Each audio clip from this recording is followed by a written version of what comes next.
बिस्मिल्लाहिर्रहमानिर्रहीम। अस्सलामु अलैकुम वरहमतुल्लाहि वबरकातुहू। डियर स्टूडेंट्स, आज हम अपनी 9th क्लास की फ़िज़िक्स का जो लास्ट टॉपिक है सेंट्रीपिटल फोर्स, हम इंशाअल्लाह ताला इसको डिस्कस करेंगे। और अभी तक के जो हमारे लेसन हम लोगों ने पढ़े, ये उनमें से हमारा लेसन नंबर 11 होगा। स्टूडेंट्स, सबसे पहले नंबर पे सेंट्रीपिटल फोर्स को डिस्कस करने के लिए हमें कुछ बेसिक टर्म्स जो हैं उनको भी अंडरस्टैंड करना पड़ेगा। तो उसके लिए हम स्टार्ट करते हैं सबसे पहले नंबर पे अपनी बेसिक टर्म से। जो बेसिक टर्म हमारे पास स्टूडेंट्स आती है सर्कुलर मोशन।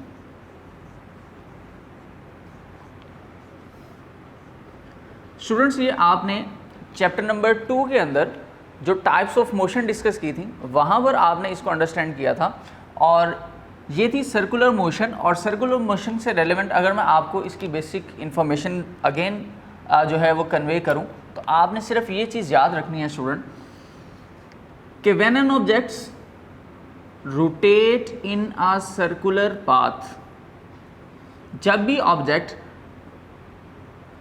एक सर्कुलर पाथ में रोटेट करेगा तो इस मोशन को स्टूडेंट्स हम कंसीडर करते हैं सर्कुलर मोशन। और इसकी डेफिनेशन को अगर आप बेसिक वे से अंडरस्टैंड करना चाहें तो स्टूडेंट्स इसकी डेफिनेशन आपको आपके बुक के जो टॉपिक 3.4 है उसमें आपको पिंक कलर के ब्लॉक में इसकी डेफिनेशन मिल जाती है। और डेफिनेशन स्टूडेंट्स ये है, the motion of an object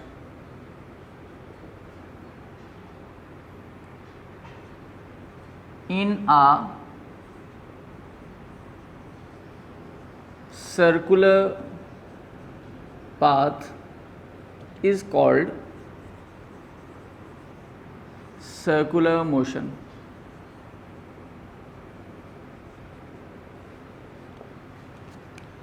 तो students, according to the definition हम इस चीज़ को सिर्फ और सिर्फ कंक्लूड करेंगे कि when an object move in a circular path, जब भी कोई ऑब्जेक्ट एक सर्कुलर पाथ के अंदर रोटेट करेगा या मूव करेगा तो हम कंसीडर करेंगे कि ये हमारे पास एक सर्कुलर मोशन है। लेकिन स्टूडेंट्स, अब हम कुछ एग्जांपल्स की मदद से अपनी बेसिक नॉलेज की तरफ जाना शुरू करते हैं। स्टूडेंट्स, लेट्स सपोज दैट कि अगर हमारे पास एक स्टोन हो और हम उस स्टोन को स्ट्रिंग के एक एंड के साथ जो है वो टाई अप कर दें और दूसरा एंड जो है स्ट्रिंग का वो अपने ही हाथ में रखें और हम उस ऑब्जेक्ट को सर्कुलर पाथ में मूव करवाना शुरू करें, ठीक है। तो स्टूडेंट, उसकी डायग्राम कुछ यूँ बनेगी। लेट्स सी कि ये मेरे पास एक स्टोन था या कोई ऑब्जेक्ट था जिसको मैंने टाई अप किया विद अ स्ट्रिंग, और जो स्ट्रिंग है स्टूडेंट वो मैं एक साइड उसके एंड की जो है वो इस मैश के साथ अटैच करता हूँ और दूसरी जो है वो अपने हाथ में रखता हूँ, ठीक है स्टूडेंट्स। ये समझ लें कि ये हमारा हाथ है। अच्छा स्टूडेंट्स, जैसे ही फॉर एग्जांपल मैं इस ऑब्जेक्ट को यहाँ से पकड़कर घुमाना शुरू करूँगा तो उस वक्त आप ये देखेंगे कि अब जो ऑब्जेक्ट है वो आपके इस हाथ के सेंटर के इर्द गिर्द, यानी अब आपका ये जो हाथ है ये एज अ सेंटर वर्क करेगा और ऑब्जेक्ट जो है वो आपके इस हाथ के राउंड अबाउट सर्कुलर पाथ के अंदर अपनी मोशन को स्टार्ट कर देगा।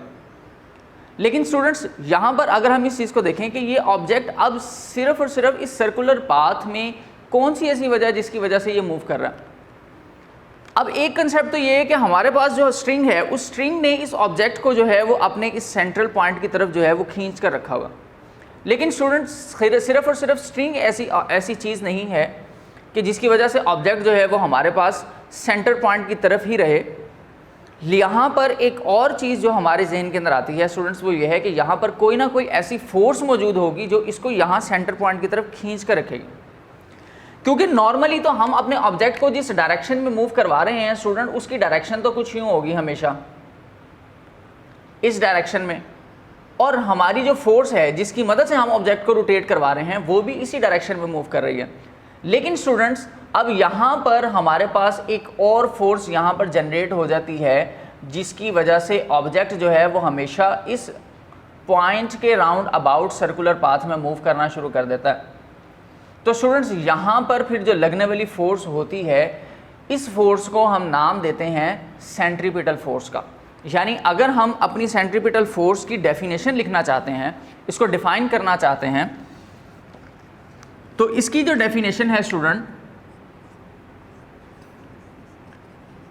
Centripetal force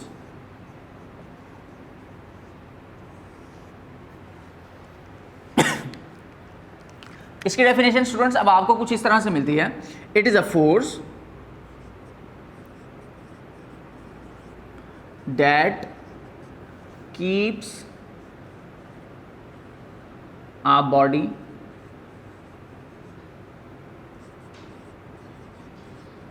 to move in a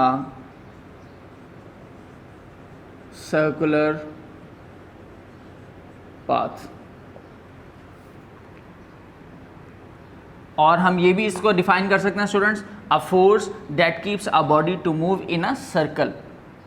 यानी ये अब हमारे पास सेंट्रीपिटल फोर्स के डेफिनेशन के अकॉर्डिंग जो है वो हम ये कंक्लूड कर सकते हैं कि ये एक ऐसी फोर्स है जिस फोर्स की मदद से या ये फोर्स जो है वो हमारे ऑब्जेक्ट को हमेशा उसके सेंटर पॉइंट की तरफ खींच कर रखती है, कीप करके रखती है। तो कोई भी ऐसी फोर्स जो किसी भी ऑब्जेक्ट को हमेशा एक सेंटर पॉइंट की तरफ खींच कर रखे और ऑब्जेक्ट की जो मूवमेंट और मोशन है स्टूडेंट वो सर्कुलर पाथ में हो, तो हम उस फोर्स को नाम देंगे सेंट्रीपिटल फोर्स का। स्टूडेंट्स यहाँ पर कुछ और भी बेसिक इन्फॉर्मेशन है जो हमें सेंट्रीपिटल फोर्स से रेलेवेंट जो है वो अंडरस्टैंड करनी है। तो इस चीज़ को अंडरस्टैंड करने के लिए स्टूडेंट्स हम चलते हैं अपनी इस फर्दर एक्टिविटी की तरफ। फर्दर एक्टिविटीज़ के अंदर स्टूडेंट हम सबसे पहले तो अपनी इस डायग्राम को ही अंडरस्टैंड करेंगे। डायग्राम के अंदर स्टूडेंट्स हमने ये कहा कि हमारे ऑब्जेक्ट की जो फोर्स है वो इस डायरेक्शन में है, लेकिन इसी तरह ये इस पाथ के अलोंग मूव करता जा रहा है सर्कुलर पाथ के अंदर। अब सेकंड पॉइंट ये आता है कि स्टूडेंट्स ये कब तक हमारे पास जो है वो इस तरह सर्कुलर पाथ में मूव करेगा। अब इसमें ये बात याद रखिएगा, सबसे पहले तो ये उस वक्त तक आपके जो है वो सर्कुलर पाथ में मूव करेगा जब तक सेंट्रीपिटल फोर्स है, यानी कोई ऐसी फोर्स जिसने इसको इसके सेंटर पॉइंट पर खींच कर रखा हुआ। अच्छा, फॉर एग्जाम्पल कि जैसे ही मैं इस ऑब्जेक्ट को यूँ अपने हाथ की मदद से इस तरह से रोटेट करवा रहा था इन सर्कुलर पाथ, जैसे ही घुमाते घुमाते मैं अपने स्ट्रिंग को कट कर दूं या अपने हाथ से इस ऑब्जेक्ट के स्ट्रिंग को जो अटैच था ऑब्जेक्ट के साथ इस स्ट्रिंग को छोड़ दूं, तो अब क्या होगा, ऑब्जेक्ट क्या continuously as it is circular path में मूव करना शुरू कर देगा, क्योंकि हम तो ऑब्जेक्ट के ऊपर फोर्स सर्कुलर पाथ में लगा रहे थे, हम तो ऑब्जेक्ट को सर्कल में मूव करवा रहे थे। तो क्या जब मैं इस स्ट्रिंग को छोड़ दूंगा तो क्या फिर भी ये सेंट्रीपिटल फोर्स लगती रहेगी? क्या फिर भी ये जो ऑब्जेक्ट है वो इसी तरह सर्कुलर पाथ में मूव करना शुरू कर देगा? तो ये कुछ क्वेश्चन जनरेट होते हैं। अच्छा, फॉर एग्जांपल कि अगर हमारे पास ये ऑब्जेक्ट सेंट्रल पॉइंट की तरफ नहीं रहता, हमारे स्ट्रिंग को छोड़ने के बाद ये ऑब्जेक्ट अपनी सर्कुलर मोशन को कंटिन्यू नहीं करता, तो स्टूडेंट्स फिर क्या होगा, ऑब्जेक्ट की मोशन किस डायरेक्शन में होगी?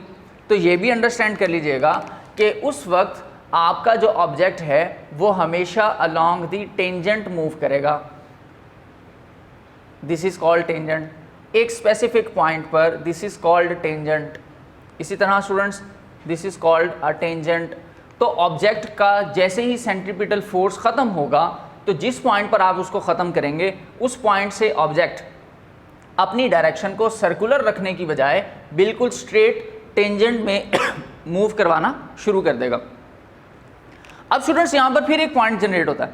अब यहाँ पर जो पॉइंट जनरेट हो रहा है स्टूडेंट वो ये है कि यहाँ पर तो हमने ऑब्जर्व कर लिया था कि इस ऑब्जेक्ट पर सेंट्रीपिटल फोर्स लग रही है जिसकी वजह से ये सेंटर पॉइंट की तरफ सर्कुलर पाथ में मूव कर रहा है, यानी एक फोर्स थी जिसने इसको सेंटर की तरफ खींच कर रखा। तो अब जैसे ही हमने इसको ख़त्म किया, तो इसको ख़त्म करने के बाद अब कौन सी ऐसी फोर्स थी कि जिसकी वजह से ऑब्जेक्ट बाहर की तरफ निकल गया? वहाँ पर भी तो कोई ना कोई फोर्स होगी जिसकी वजह से ऑब्जेक्ट जो है वो आउटवर्ड्स मूव करना शुरू कर गया। तो स्टूडेंट्स अलोंग एन टेंजेंट जब ऑब्जेक्ट मूव करता है तो जिस फोर्स के साथ वो मूव करेगा हम उस फोर्स को नाम देते हैं सेंट्रीफ्यूगल फोर्स। स्टूडेंट्स क्या नाम देंगे हम उसको? Centrifugal force. और इसकी डेफिनेशन को स्टूडेंट्स हम कुछ इस तरह से फिर लिख सकते हैं,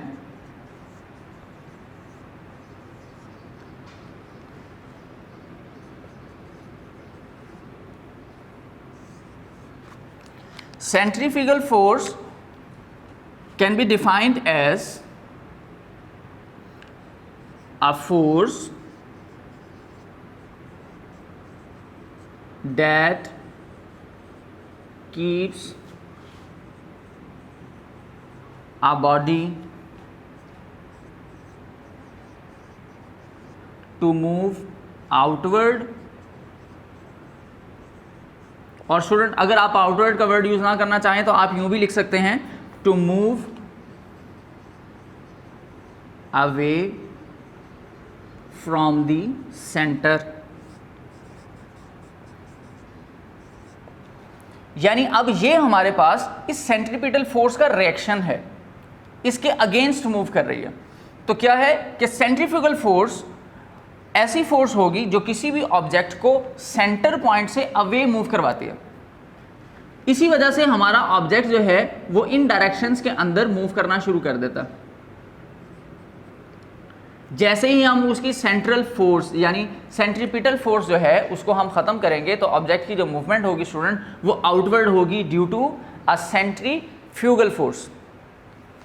अच्छा स्टूडेंट, सेंट्रीफ्यूगल फोर्स को अंडरस्टैंड तो हमने कर लिया। अब हम लोगों ने एक स्पेसिफिकली सेंट्रीपिटल फोर्स का फॉर्मूला डिज़ाइन करना है। उसकी एक बेसिक वजह यह है स्टूडेंट कि कुछ नेचुरल फिनोमिनाज हमारे पास अवेलेबल हैं। जैसे फॉर एग्जांपल कि आपका जो मून है वो आपके अर्थ के राउंड अबाउट सर्कुलर पाथ में मूव कर रहा है। वहाँ पर तो इन दो ऑब्जेक्ट्स के दरमियान कोई सेंट्रल स्ट्रिंग भी नहीं है जिसकी वजह से वो उस ऑब्जेक्ट के साथ अटैच्ड हो। तो इसका मतलब यहाँ पर यह भी है स्टूडेंट कि सेंट्रीपिटल फोर्स ज़रूरी नहीं कि किसी धागे या रस्सी की मदद से ही आती है, ये नेचुरली भी रह सकती है। अब सेंट्रीपिटल फोर्स अगर देखा जाए तो वहाँ पर कि जब हमारे पास ये अगर अर्थ हो और इस अर्थ के राउंड अबाउट एक स्पेसिफिक ऑर्बिट में हमारे पास एक और ऑब्जेक्ट जिसको हम कंसीडर करेंगे अपना satellite which is a moon, तो स्टूडेंट ये रोटेट कर रहा है, सर्कुलर पाथ में मूव कर रहा है। तो अब यहाँ पर कोई स्ट्रिंग नहीं, तो कौन सी ऐसी चीज़ है जिसकी वजह से ये जो है मूव करेगा, तो हम कंसीडर कर लेंगे कि there will be a centripetal force. लेकिन यहाँ पर स्टूडेंट सेंट्रीपिटल फोर्स जो होगी वो कौन सी फोर्स मदद कर रही है, जो as a centripetal force work कौन सी फोर्स करेगी। तो आपने ये भी याद रखना है कि क्योंकि अर्थ की ग्रेविटेशनल फोर्स यहाँ पर अवेलेबल थी, तो ये जो ग्रेविटेशनल फोर्स है ये हर ऑब्जेक्ट को अपनी तरफ खींचती है। तो सेम एज इसकी ग्रेविटेशनल फोर्स इस ऑब्जेक्ट को अपनी तरफ खींच कर रखती है, तो फिर यही ग्रेविटेशनल फोर्स एज आ सेंट्रीपिटल फोर्स वर्क करना शुरू कर देती है। तो स्टूडेंट्स यहाँ पर फिर हम सेंट्रीपिटल फोर्स की मदद से ये चीज़ें भी फाइंड आउट करते हैं कि हमारे इस ऑब्जेक्ट की स्पीड कितनी है, यहाँ से लेकर यहाँ तक का फासला कितना है। ठीक है, तो कुछ नई इंफॉर्मेशंस, एक्सेलरेशंस, वेलोसिटी, रेडियस, मैसेज और फोर्सेस, तो इन तमाम चीज़ों को कैलकुलेट करने के लिए हमें कोई ना कोई फॉर्मूला रिक्वायर्ड था। तो जब हमें फॉर्मूला रिक्वायर्ड था तो फिर हमने सेंट्रीपिटल फोर्स के लिए एक फॉर्मूला जनरेट किया, और वो फॉर्मूले की डेरिवेशन स्टूडेंट कुछ इस तरह से है।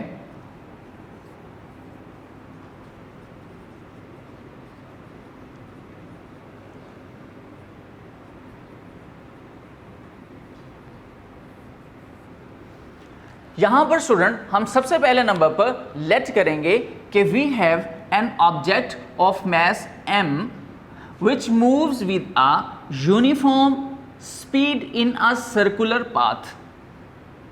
Is it clear? And then students हम यहाँ पर ये भी कंसीडर कर सकते हैं कि when an object moves in a circular path with a uniform velocity it has a specific radius. So due to a circular path there will be a radius, and the radius is the distance between two points. The first point is from the center point of the circle to the circumference of a circle, so this is called the radius. तो हमारे पास ये radius भी available हो गया। इसी तरह फिर हम स्टूडेंट्स ये कह सकते हैं कि when acceleration is produced due to the change of velocity, so we can conclude that the centripetal force and the acceleration can be written as कि एक्सीलरेशन की वैल्यू जब स्पीड चेंज हो रही थी तो स्टूडेंट हमारे पास जो एक्सीलरेशन है, अब इस एक्सीलरेशन को हम नाम देंगे सेंट्रीपिटल एक्सीलरेशन का। ये हमारे पास स्टूडेंट बराबर हो गया वेलोसिटी के स्क्वायर ओवर आर के। वेलोसिटी का स्क्वायर स्टूडेंट्स हमने यहाँ पर यूँ लिया कि हमने यहाँ पर इनिशियल और फाइनल वेलोसिटी कंसीडर नहीं की, यानी हमने इनिशियल को भी v कंसीडर कर लिया और फाइनल को भी v कंसीडर कर लिया, तो जिसकी वजह से हमारे पास वेलोसिटी इसका स्क्वायर प्रोड्यूस हो गया। अब स्टूडेंट्स ये हमारे पास यहाँ पर एक हमारी फर्स्ट इक्वेशन आ गई। सेकेंडली स्टूडेंट्स अब आप यहाँ पर ये कंक्लूड करेंगे कि फॉर एग्जांपल कि ये ऑब्जेक्ट मूव क्यों कर रहा था, एक्सीलरेशन कैसे प्रोड्यूस हो गया। एक्सीलरेशन तो तब तक प्रोड्यूस नहीं होता जब तक कि हम उस पर फोर्स अप्लाई ना करें। तो जब हम ऑब्जेक्ट पर फोर्स अप्लाई करेंगे उस ऑब्जेक्ट में मैस होगा और उसका एक्सीलरेशन प्रोड्यूस हो जाएगा और उसका डिस्प्लेसमेंट भी कवर होगा। तो स्टूडेंट्स फिर हमारे पास यहाँ पर फोर्स और एक्सीलरेशन के कंपैरिजन के लिए एक पॉइंट जनरेट होता है which is as per the Newton's second law of motion which से that F is equal to m and a. Student, this is the force and we consider it as this is the force, centripetal force, and same as this is the mass of an object m and the acceleration produced in a body which we conclude as the acceleration is centripetal, so we can also write it as the centripetal acceleration. So students, according to this Newton's second law of motion, when we separate the acceleration, जब हम acceleration को separate करते हैं तो mass student यहाँ से shift होकर इस force के नीचे आ जाएगा और यहाँ पर acceleration as it is रह जाएगा। तो students अब देखें कि हमारे पास दो इक्वेशंस बन चुकी हैं, ये भी एक्सीलरेशन है, ये भी एक्सीलरेशन है। ये एक्सीलरेशन वेलोसिटी के स्क्वायर ओवर आर के इक्वल और ये एक्सीलरेशन फोर्स ओवर मास के equal. So now we are going to compare the equation number 1 with equation number 2। So when we compare the equation number 1 and equation number 2 और substitute the values, the next equation will become as F C over M is equal to V square over R. यानी यहाँ पर आप दो काम कर सकते हैं, इनको यहाँ तो कंपेयर कर लें, जब ये दोनों कंपेयर हो जाएंगे तो ये वैल्यू इसके इक्वल आ जाएगी। अदरवाइज आप ये भी कर सकते हैं कि यहाँ पर एक्सीलरेशन की जगह पर वैल्यू सब्स्टिट्यूट कर दें, क्योंकि एक्सीलरेशन इसके इक्वल है तो आप ए सी की जगह पर एफ सी ओवर एम भी लिख सकते हैं। तो मैंने यहाँ से उठाकर इसकी जगह पर लिख दिया, आप दोनों बातें कंसिडर कर सकते हैं। स्टूडेंट्स अब हमें चाहिए थी सेंट्रीपिटल फोर्स, क्योंकि we discussed the centripetal force. तो यहाँ से हम जब एफ सी को सेपरेट करेंगे स्टूडेंट्स तो ये हमारे पास m दूसरी साइड पर शिफ्ट होगा।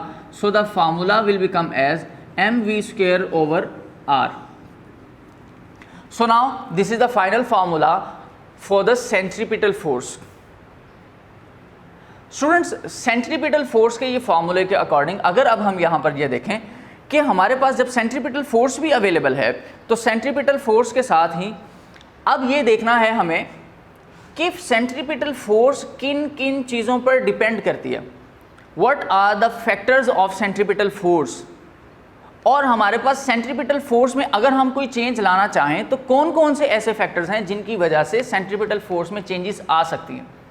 तो मैं आपको पहले भी बता चुका हूँ, हमेशा किसी भी चीज़ के जो फैक्टर्स हैं वो उसके फॉर्मूला में लिखे हुए लेटर्स होते हैं।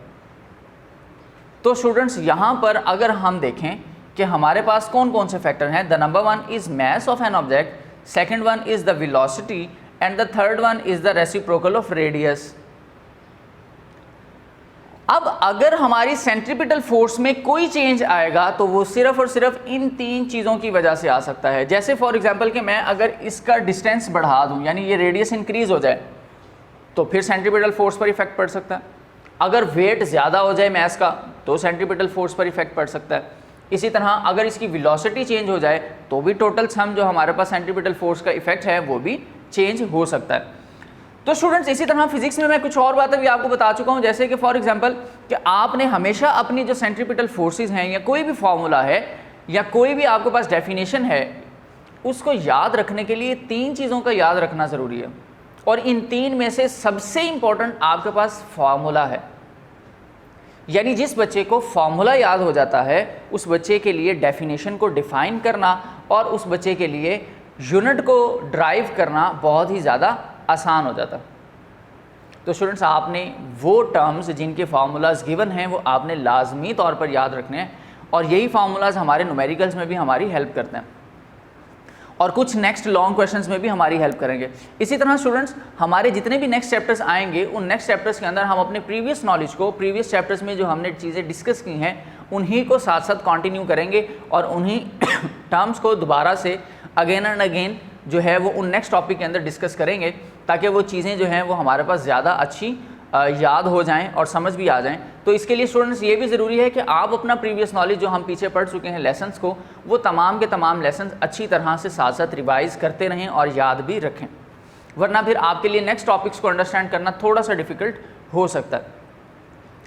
स्टूडेंट्स यहाँ पर अब हम लोगों ने मूव करना है अपने सेंट्रीपिटल फोर्स के यूनिट की तरफ, कि फॉर एग्जांपल कि अगर हमारे पास सेंट्रीपिटल फोर्स अवेलेबल है तो इसका यूनिट क्या हो सकता है।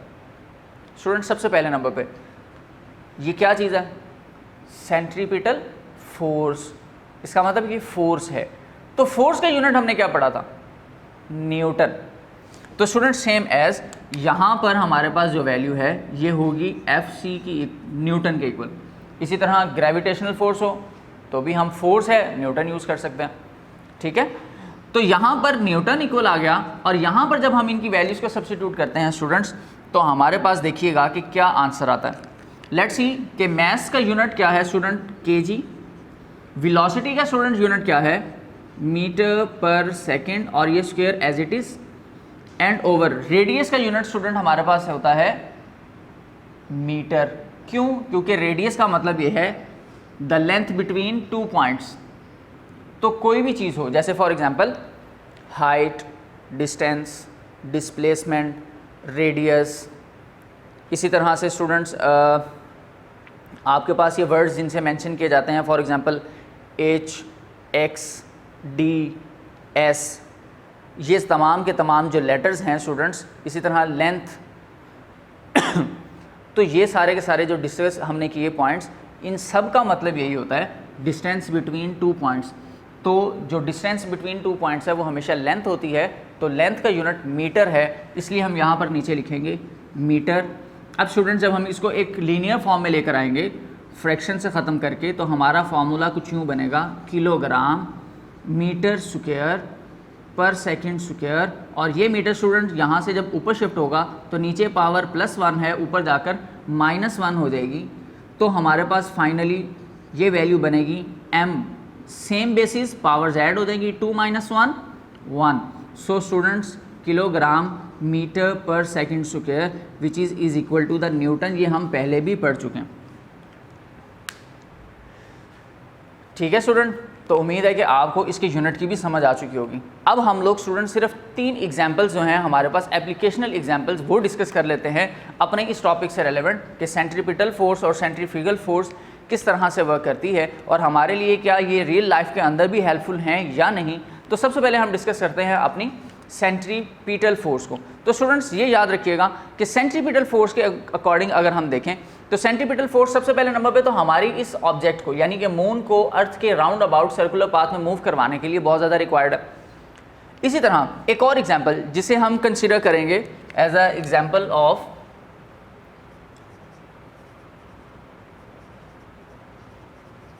Banking of road. Students banking का मतलब भी पहले अंडरस्टैंड कर लीजिएगा। इस बैंकिंग का मतलब स्टूडेंट ये होगा कि आप अपनी जो रोड है, फॉर एग्जांपल ये आपकी एक रोड थी, सरफेसेस, एक कारपेटेड रोड है, तो आप इसकी एक साइड को थोड़ा सा टिल्ट कर दें, ऊंचा कर दें।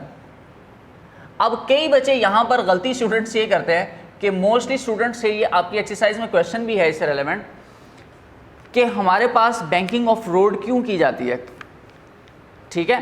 तो अक्सर स्टूडेंट्स कहते हैं कि सर ताकि बारिश का पानी जो है वो यहाँ से नीचे नाली की तरफ आसानी से चला जाए, ड्रेनेज की तरफ मूव कर जाए, लेकिन ये इसका रियल मकसद नहीं है स्टूडेंट्स। एक्चुअली होता ये है कि फॉर एग्जांपल अगर आपकी जो सरफेस ऑफ रोड है वो बिल्कुल बैलेंस्ड और स्ट्रेट हो जाए और आपकी जो रोड है वो हो सर्कुलर पाथ में, जैसे राउंड अबाउट होते हैं हमारे, तो अगर वहाँ पर स्ट्रेट सरफेसेस बना दी जाएँ, तो अब स्टूडेंट्स यहाँ पर दो चीज़ें हैं कि दो फोर्सेस लगती हैं। जब ऑब्जेक्ट सर्कुलर पाथ में मूव करना शुरू करता है तो सेंटर पॉइंट की तरफ रखने के लिए सेंट्रीपिटल और आउटवर्ड जाने के लिए सेंट्रीफ्यूगल फोर्स। अब अगर हमारे पास उस राउंड अबाउट के सेंटर में कोई फोर्स नहीं है तो सेंट्रीपिटल नहीं लगेगी, फिर कौन सी फोर्स लगेगी, सेंट्रीफ्यूगल। और फॉर एग्जांपल कि हमारी गाड़ी को सड़क पर अच्छे तरीके से जम कर चलने के लिए फ्रिक्शन चाहिए, और फ्रिक्शन हमारे पास दो चीज़ों की वजह से आती है, एक तो सरफेस ऑफ रोड और सेकंड आपके रबर टायर की वजह से। और फॉर एग्जांपल कि अगर यहाँ पर फ्रिक्शन कम हो जाए, दो वजह हैं जिनकी वजह से फ्रिक्शन कम हो सकती है। सबसे पहले नंबर पर कि आपकी जो गाड़ी के टायर हैं उनकी रबड़ ख़राब हो चुकी हो, और सेकंड स्टूडेंट ये हो सकता है कि आपकी सड़क पर बारिश का पानी मौजूद हो, तो आपकी जो सरफेस है वो स्मूथ हो जाएगी, और जब सरफेस स्मूथ होती है तो स्किडिंग ज़्यादा होना शुरू हो जाती है, गाड़ी स्लिप होना शुरू हो जाती है। और फॉर एग्जांपल अगर आप स्पीड से मूव करेंगे सर्कुलर पाथ के अंदर, तो अब जब आप सर्कल में आएंगे तो वहाँ पर सेंट्रीफ्यूगल फोर्स लगना शुरू हो जाएगी जो आपके ऑब्जेक्ट को बाहर की तरफ खींचेगी। तो आप जैसे ही टर्न सर्कुलर पाथ में लेंगे, ऑब्जेक्ट हमेशा बाहर की तरफ जाना शुरू कर देगा। जैसे ही ऑब्जेक्ट बाहर की तरफ मूव करेगा तो दूसरी साइड पर कोई भी हादसे का, एक्सीडेंट का खतरा रहता है। तो हम स्टूडेंट्स ये करते हैं कि अपनी गाड़ी को बैलेंस रखने के लिए अपनी जो सरफेस ऑफ रोड है उसको थोड़ा सा टिल्ट कर देते हैं। ठीक है स्टूडेंट, इस तरह से टिल्ट कर देते हैं ताकि अब गाड़ी की जो फोर्स है, रिएक्शनल फोर्स है, उसकी डायरेक्शन जो है वो आपके सेंटर ऑफ एक्सिस के गिर्द करीब करीब रहे और आपका ऑब्जेक्ट जो है वो सर्कुलर पाथ में मूव करे। और फॉर एग्जांपल अगर कभी स्किडिंग या स्लिपिंग हो जाती है गाड़ी की, तो ऑब्जेक्ट बाहर की तरफ मूव ना करे बल्कि सेंटर की तरफ आ जाए, और सेंटर की तरफ ज़्यादा नुकसान नहीं होगा, बाहर की तरफ तो आप किसी और रोड पर किसी और गाड़ी के साथ जाकर भी टकरा सकते हैं।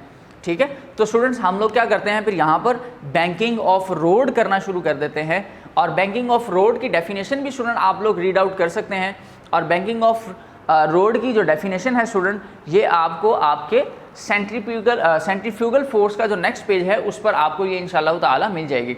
Simply we can define it as the banking of road means the outer edge of the surface is raised. हम सिंपली क्या डिफाइन कर सकते हैं कि हमारे पास ये जो ऑब्जेक्ट है उस ऑब्जेक्ट की, जैसे फॉर एग्जांपल ये मैंने बताया था कि बैंकिंग ऑफ रोड से मुराद या बैंकिंग से मुराद ये होगा कि we just raise the end और the corner of a road. तो जब हम स्टूडेंट इसको यहाँ से रेस कर देंगे तो फिर हम ये कह सकते हैं कि अब हमारे पास यहाँ पर बैंकिंग स्टार्ट हो गई है और यहाँ पर हमारी सेंट्रीपिटल फोर्स वर्क करती है। सेकंड एग्जाम्पल स्टूडेंट हमारे पास कुछ यूँ होगी। सेकंड एग्जाम्पल जो मैं यहाँ पर आपकी बुक को लिए कंसीडर करूँगा वो है स्टूडेंट आपके पास एक ड्रायर मशीन। जैसे फॉर एग्जाम्पल वॉशिंग मशीन होती है, वैसे ही आपके पास स्टूडेंट एक ड्रायर मशीन है। वॉशिंग मशीन अगर आप देखें तो वॉशिंग मशीन के अंदर सेंट्रीपिटल फोर्स वर्क करती है कि आपके ऑब्जेक्ट सेंटर पॉइंट के गिर्द सर्कुलर पाथ में मूव करते हैं। लेकिन जब ड्रायर की बात की जाती है तो ड्रायर में आपने देखा होगा कि अंदर जो आपके पास एक टब होता है होल्स के साथ, वो टब आपका आउटवर्ड मूव कर रहा होता है, अपने सेंटर से आउटवर्ड मूव करता है। और उसकी वजह से जैसे फॉर एग्जांपल अगर आप उसके अंदर वाटर क्लोथ्स ऐड कर देते हैं तो क्लोथ्स ऐड करने के बाद जो क्लोथ्स में वाटर है अब वो सेंट्रीफ्यूगल फोर्स की वजह से बाहर की तरफ निकलता है और जो होल्स हैं वो वहाँ से बाहर निकल जाता है। इसी वजह से फिर हमारा जो वाटर था सारा का सारा क्लोथ्स में से वो निकल जाता है और हमारे क्लोथ ऐसा लगता है जैसे कुछ ड्राई हो गए। कंप्लीटली तो खैर नहीं हो सकते। अच्छा, सेकेंडली स्टूडेंट अब ये याद रखिएगा कि ड्रायर मशीन किस फोर्स पर या किस प्रिंसिपल पर वर्क कर रही है, ये सेंट्रीफ्यूगल फोर्स की जो प्रिंसिपल है उस पर वर्क करती है। स्टूडेंट्स यहाँ पर अगर मैं अपनी बुक की थर्ड एग्जांपल लूँ तो थर्ड एग्जांपल स्टूडेंट हमारे पास आती है हमारी क्रीम सेपरेटर की। और अगर हम क्रीम सेपरेटर को डिस्कस करें तो दो टाइप्स के हमें क्रीम सेपरेटर्स मिलते हैं। एक वो है जो हम लोग होम हाउसमेड के लिए यानी घरों के लिए यूज़ करते हैं, और सेकंड जो है वो हमारे पास इंडस्ट्रियल होता है। तो स्टूडेंट्स अगर हम बात करें घरों वाले की, जो घरों के अंदर हम नॉर्मली यूज़ करते हैं, तो वहाँ पर अगर आप ये चीज़ देखें तो हम जैसे ही क्रीम सेपरेटर को यूज़ करते हैं तो नॉर्मली हमारे पास जितना भी हैवी मटेरियल है वो डाउनवर्ड बैठ जाता है और लाइट वेट मटेरियल सारा का सारा ऊपर आ जाता है। तो क्रीम जो है वो हमारे पास क्योंकि लाइट होती है तो वो इस वजह से ऊपर आना शुरू हो जाती है। तो इसकी वजह से आप ये देखें कि अब जितने भी हैवी पार्टिकल्स और लाइट पार्टिकल्स हैं उनके दरमियान सेपरेशन स्टार्ट कर दी जाती है with the help of cream separator. तो ये भी हमारे पास एक सेंट्रीफ्यूगल फोर्स के जो प्रिंसिपल है उस पर वर्क करता है, यानी it also works on the principle of centrifuge machine. तो ये भी हम यूँ से है वो याद रख सकते हैं। इसी तरह जो इंडस्ट्रियल है उसकी शेप थोड़ी सी चेंज है क्योंकि हमने एक लार्ज स्केल पर वो काम करना होता है, तो इस वजह से हमारे पास वहाँ पर जो शेप है वो थोड़ी सी चेंज हो जाती है, लेकिन प्रिंसिपल वर्क जो है वो सेम रहता है। सेंट्रीफ्यूग मशीन का जो प्रिंसिपल है उसी पर हमारे पास ये हमारे क्रीम सेपरेटर्स भी वर्क करते हैं। इसी तरह रियल लाइफ एग्जांपल्स में और बहुत सी हमारे पास एग्जांपल्स होंगी जिनको हम याद रख सकते हैं या हमें सोचना चाहिए उनके बारे में, ताकि हम अपने इस टॉपिक के साथ उसको रिलेट करके देख सकें कि ये कौन सी चीज़ जो है वो सेंट्रीपिटल फोर्स पर वर्क कर रही है और कौन सी चीज़ जो है वो सेंट्रीफ्यूगल फोर्स पर वर्क कर रही है। स्टूडेंट्स यहाँ पर इस काम को याद क्या करना है, इसमें से क्या क्या चीज़ें हैं जो आपने याद रखनी है स्टूडेंट। सबसे पहले नंबर पर सर्कुलर मोशन की डेफिनेशन आपने चैप्टर नंबर 2 में लर्न की थी। सेंट्रीपिटल फोर्स की डेफिनेशन, इसका फॉर्मूला, इसका यूनिट, ये बहुत इंपॉर्टेंट है, ये आपने याद रखना है। फिर आपके पास आता है स्टूडेंट सेंट्रीफ्यूगल फोर्स की डेफिनेशन, ये आप याद करेंगे। सेंट्रीपिटल फोर्स की एग्जांपल्स, सेंट्रीफ्यूगल फोर्स की एग्जांपल्स याद करेंगे। जैसे फॉर एग्जांपल ये मैंने आपको चंद एग्जांपल्स दी हैं आपकी बुक वाली, banking of road, dryer machine, cream separator. और स्टूडेंट यहाँ पर आपकी क्योंकि एक्सरसाइज के अंदर इससे रेलेवेंट एक क्वेश्चन है, तो आप एक क्वेश्चन ये याद करेंगे कि डिफाइन बैंकिंग ऑफ रोड या what is meant by the banking of road. तो बैंकिंग ऑफ रोड की डेफिनेशन भी मैंने आपको बता दी थी, तो आप अपनी इस डेफिनेशन को याद करेंगे। उम्मीद है स्टूडेंट्स आपको आपके सारे पॉइंट्स क्लियर हो चुके होंगे। इंशाअल्लाह अज़ीज़ हम अपने नेक्स्ट लेक्चर में जो है वो अपनी एक्सरसाइज की शॉर्ट क्वेश्चंस को स्टार्ट करेंगे इंशाअल्लाह। तब तक के लिए इजाज़त दीजिए, अल्लाह हाफ़िज़।